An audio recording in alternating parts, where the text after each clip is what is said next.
Ja, så indtasteren den siger i den her mark 45 kilo ind i restbehov. Og det er jo cirka på niveau, hvad jeg havde forventet. Så jeg holder nok fast i de 40 kilo ind, som jeg regnede med. Velkommen til Gødningsåret med Yara. Kom med rundt, når vi besøger en række landmænd i løbet af året, når gødning står på programmet. Velkommen til Gødningsåret med Yara, hvor vi i dag skal snakke om den afsluttende kvælstoftildeling i vinterhvede. Vi besøger i dag Jens Martin Bramsen, som driver landbrug i Haderslev. Jamen altså ganske kort, så driver jeg de der 250 hektar her på nordøstsiden af Haderslev. Det er sådan lerjord med udsigt ud mod Lillebælt. Med et varieret sædskifte med rejgræs og spinat og noget havre til fremavl og selvfølgelig også en masse hvede. Hvede er rigtig godt her på egnen. Så synes jeg måske, vi skal faktisk springe ud i marken og se, hvordan du har grebet den afsluttende kvælstoftildeling an, og hvor meget kvælstof der er behov for. Ja. Hvorfor ændrer du noget i forhold til den planlagte gødningsplan, som du har lavet tidligere på året? Jamen altså, man kan jo lige så godt få tilpasset det mest muligt efter, hvordan året er, og hvad der bliver frigivet, og hvordan marken er. Det er jo altid sådan lidt et lotteri, hvis man har noget gammel strøm i jorden, hvor meget kommer til rådighed, og hvor meget er ikke til rådighed, og hvad er det optimale i år, også i forhold til udbytteniveau og sådan noget. Så man i princippet kommer lidt tættere på det optimale, på kvælstofoptimum. Ja, det er jo det, der ligesom er formålet, kan man sige, at vi ikke er gået for meget, men heller ikke for lidt. Jens Martin har valgt at dele gødningen til vinterhvede og justere her den tredje tildeling i vinterhveden her omkring stadie 37. Til det har han jo brugt en indtester til at støtte sig til, så han får den rigtige kvælstoftildeling i markerne. Og det Jens Martin oplever, det var jo, at i nogle tilfælde var hans gødningsplan, passede den meget godt.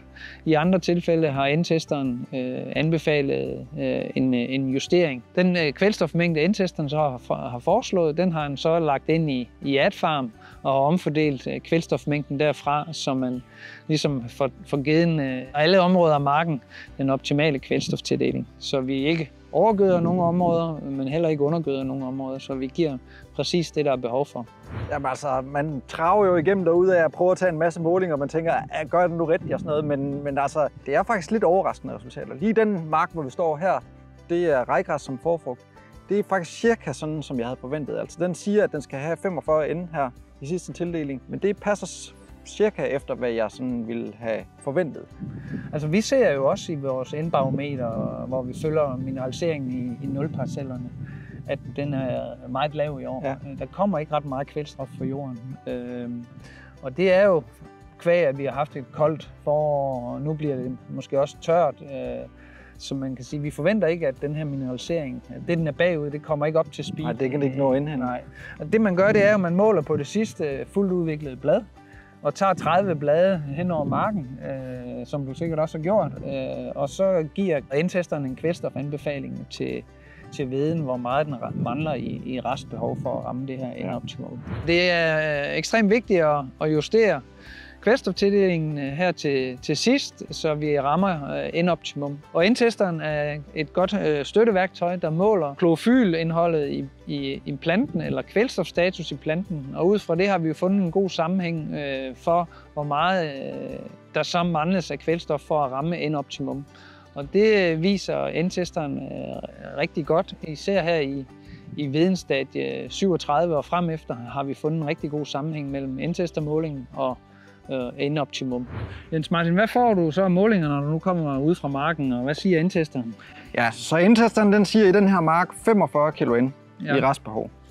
Og det er jo cirka på niveau, hvad jeg havde forventet, så jeg holder nok fast i de 40 kilo ind, som jeg regnede med. Og dem tager du så og lægger over i AdFarm og laver et gradueringskort derfra? Ja. Så jeg tegner selvfølgelig et gradueringskort i forhold til afgrødens biomasse, og så lidt omkring, i år er det jo særligt det der med de våde områder. Hvad skal vi gøre med dem? Og det skal selvfølgelig trækkes i kvælstof, og man kan jo ikke se på biomassekortet, er det på grund af, at det er vådt, eller er det på grund af, at det er manglende mineralisering. Så derfor bliver der lidt ekstra, man skal gøre der med tegningen indover.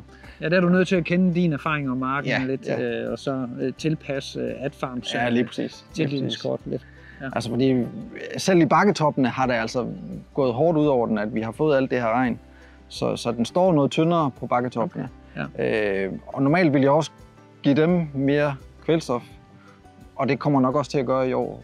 Fordi jeg tænker godt, de kan nå at kompensere, men de lavninger, hvor det ligesom de steder har stået vand, eller hvor det virkelig har været vandledende, der vil jeg selvfølgelig trække kvælstoffet. Ja. Det giver god mening. Tak fordi I så med omkring jeres take på, hvordan vi gøder veden optimalt, og hvordan vi rammer kvælstofoptimum ved hjælp af en indtester og en indtesteranbefaling her omkring den afsluttende gødsning i vinterhvede.